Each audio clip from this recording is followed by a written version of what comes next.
اللهم صل وسلم وزد وبارك على سيدنا محمد وعلى اله وعلى اصحابه اجمعين. النهارده جايه لكم بقى بيوم جديد وفيديو جديد. فيديو النهارده كده، بصوا، حاجه سريعه كده وبسيطه.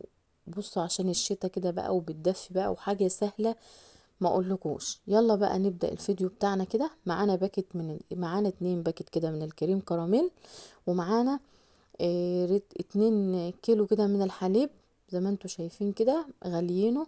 وده بقى الكريم كراميل، وده الكيس اللي بيجي معاه كده. هنفتح بقى كده الكريم كراميل زي ما انتوا شايفينه، وهنضيفه للبن كده بالشكل ده زي ما انتوا شايفين كده.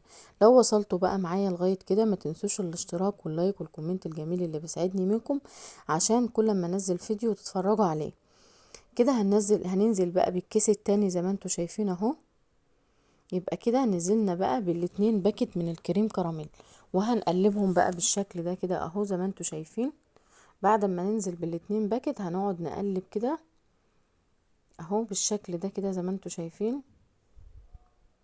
صلوا على النبي بقى كده عليه افضل الصلاة والسلام في الكومنتات. وده كده بقى بعد ما نزلنا بالباكت اللي هو بيجي مع الكريم كراميل كده اهو بالشكل ده. وكده بقى كان الكريم كراميل بتاعنا خلص. اللبن بعد ما قلبناه كده في اللبن، وهنفضيه كده في الكاسات بتاعتنا وفي الطواجن بتاعتنا كده زي ما انتوا شايفين. ما شاء الله، اللهم بارك اهو بالشكل ده كده زي ما انتوا شايفين. عايزه بقى تحطي بقى اللي متوفر عندك، بتحطي بقى في كاسات، في طواجن صغيره، في بولات، اللي انت زي ما تحبي. هنصب بقى كده الحليب بتاعنا اللي قلبنا فيه بقى الكريم كراميل بالشكل ده كده اهو. وهخلص بقى الكميه بتاعتنا كده ايه، هصب بقى بقية الكاسات وهرجع لكم. وكده بقى بعد ما خلصنا الكمية بتاعتنا كلها اهو بالمنظر ده زي ما انتوا شايفين. خلصنا بقى كل الكمية بتاعتنا، صبناها بقى في الطواجن زي ما انتوا شايفين كده، وفي الكاسات بتاعة الجيلي كده والبتاع كده. ما شاء الله ال2 باكت عملوا لنا ما شاء الله كمية جميلة بالمنظر ده.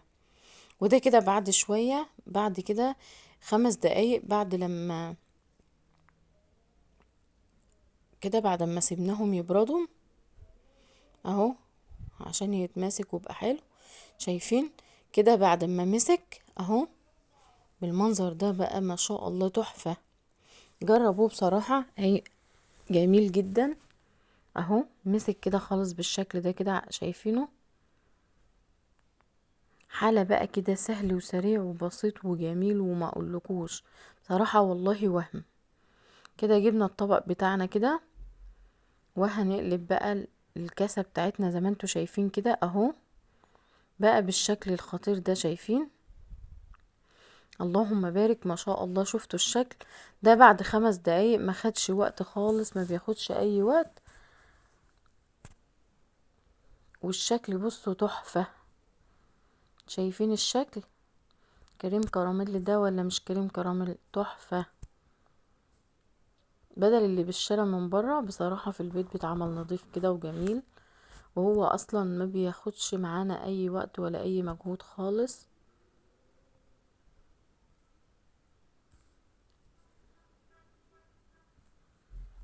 وزي ما انتوا شايفينه بالمنظر الجميل ده، اللهم بارك ما شاء الله تحفة. والطعم بتاعه بصوا وهم.